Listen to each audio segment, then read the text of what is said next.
बच्चों, आज अभी हमने पाठ काले मेघा समाप्त किया। काले मेघा से कुछ इम्पॉर्टेंट पैराग्राफ्स की प्रैक्टिस मैं आप लोगों को वीडियो के माध्यम से करा दे रही हूँ। शेष पैराग्राफ की प्रैक्टिस आप स्वयं से करेंगे। अगर कहीं कोई कठिनाई होगी तो आप वॉइस रिकॉर्डिंग के थ्रू मुझसे बात कर लेंगे। पहले पैराग्राफ कुछ इस प्रकार है। उन लोगों के दो नाम थे, इंद्रसेना या मेढक मंडली, बिल्कुल एक दूसरे के विपरीत। जो लोग उनके नग्न स्वरूप, उनकी उछल कूद, उनके शोर शराबे और उसके कारण गलियों में होने वाले कीचड़ कांदों से चिढ़ते थे, वे उन्हें कहते थे मेढक मंडली, और उनकी आगवानी गालियों से होती थी। वे होते थे 10-12 बरस से 16-18 बरस के लड़के, सांवला नंगा बदन, सिर्फ एक जंघिया या कभी कभी सिर्फ लंगोटी। एक जगह इकट्ठे होते थे। पहला जयकारा लगता था, बोल गंगा मैया की जय। जयकारा सुनते ही लोग सावधान हो जाते थे। स्त्रियां और लड़कियां छज्जे बारजे से झांकने लगती थीं, और यह विचित्र नंग धड़ंग टोली उछलती कूदती समवेत पुकार लगाती थी। समवेत का तात्पर्य बच्चों एकजुट होकर के। अब इस पैराग्राफ से निर्धारित 5 क्वेश्चन जिस प्रकार आपकी परीक्षाओं में प्रश्न आते हैं, मैं आपकी प्रैक्टिस करवाती हूँ।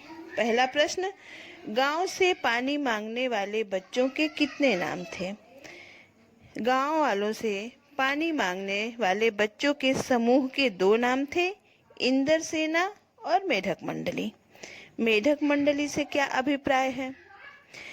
मेढकों की तरह उछल कूद, शोर शराबा और कीचड़ करने वाले बच्चों की मंडली को मेढक मंडली कहा जाता था। बच्चों, ग्रामीण संस्कृति के में जो प्रचलित जो प्राचीन क्रियाकलाप हैं, उन क्रियाकलापों से आज के वैज्ञानिक युग के पक्षधर जो युवा हैं, वो उनसे चिढ़ते थे और इस प्रकार के कार्यों को अंधविश्वास मानते थे, और अंधविश्वास के कारण उन्हें मेढक मंडली कहते थे। तीसरा प्रश्न, मेढक मंडली की आगवानी कहाँ से होती थी? तो मेढक मंडली की आगवानी गलियों से होती थी। मेढक मंडली में कैसे कैसे बच्चे होते थे? मेढक मंडली में 10-12 वर्ष से लेकर के 16-18 वर्ष के बच्चे होते थे। उनका रंग सांवला, नंगा बदन, जांघिया या लगोटी उनका पहनावा होता था। उपयुक्त गद्यांश के लेखक तथा पाठ का नाम लिखिए। जैसा कि आप सभी जानते हो, उपयुक्त गद्यांश के लेखक का नाम धर्मवीर भारती तथा पाठ का नाम काले मेघा पानी दे है। इस प्रकार ये फर्स्ट पैराग्राफ आप लोगों को मैंने प्रैक्टिस कराया। इसी तरह से मैं आगे के 2 इम्पोर्टेंट पैराग्राफ भी प्रैक्टिस करवा देती हूँ।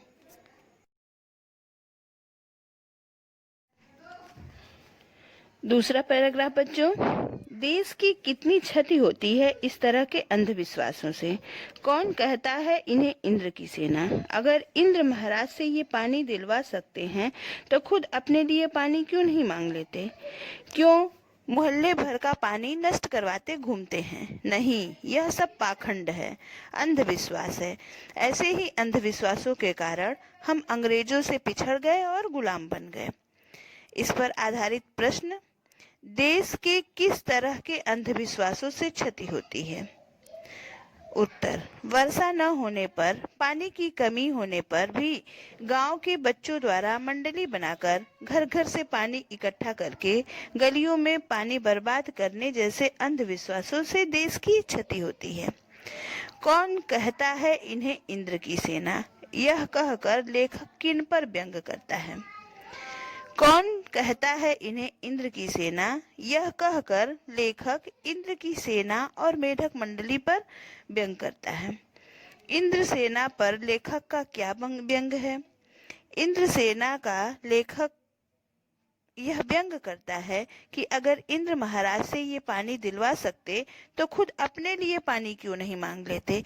वे मोहल्ले भर का पानी नष्ट करवाते हुए क्यों घूमते हैं? चौथा क्वेश्चन, हम भारतवासी अंग्रेजों से क्यों पिछड़ गए? उत्तर, भारत में अनेक अंधविश्वास मौजूद हैं, जैसे वर्षा न होने पर पानी की कमी होने पर भी घर घर के पानी को नष्ट करना। ऐसे अंधविश्वासों के कारण ही हम भारतवासी अंग्रेजों से पिछड़ गए हैं। और अंतिम क्वेश्चन, इस गद्यांश के लेखक का नाम क्या है? इस गद्यांश के लेखक का नाम धर्मवीर भारती और पाठ का नाम काले मेघा पानीदे है। इस प्रकार यह दूसरा पैराग्राफ आप लोगों को प्रैक्टिस कराया गया है। इसी तरह एक पैराग्राफ में और आपकी प्रैक्टिस करवा दे रही हूँ।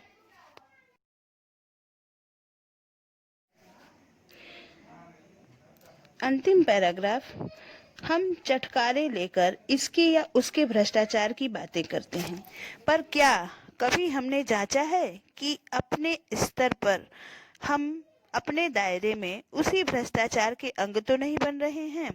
यही कारण है कि रोज हम पढ़ते हैं कि यह 1000 करोड़ की योजना बनी है, वह 4000 करोड़ की योजना बनी है, पर यह अरबों खरबों की राशि कहाँ गुम हो जाती है? काले मेघा दल के दल उमड़ते हैं, पानी झमाझम बरसता है, पर गगरी फूटी की फूटी रह जाती है, बैल प्यासे के प्यासे रह जाते हैं। आखिर कब बदलेगी यह स्थिति?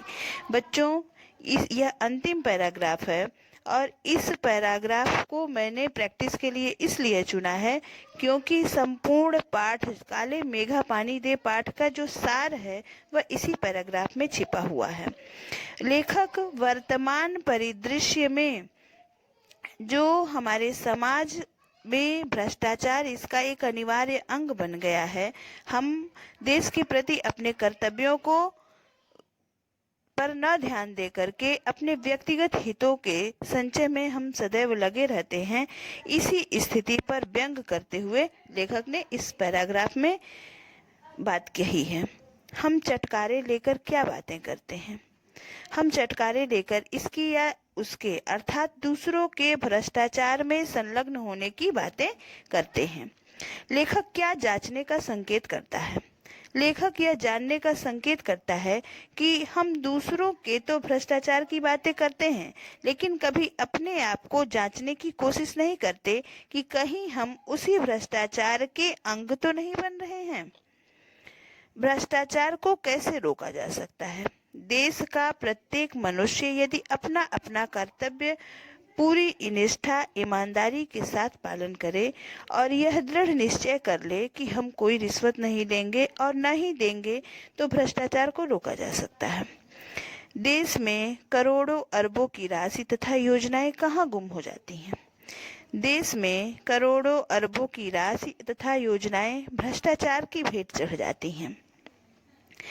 सरकार द्वारा जो राशि जनता के विकास के लिए निर्गत की जाती है, उसे बीच में ही नेताओं अधिकारियों के द्वारा हजम कर लिया जाता है। वह राशि वास्तव में जनता तक पहुंच ही नहीं पाती है।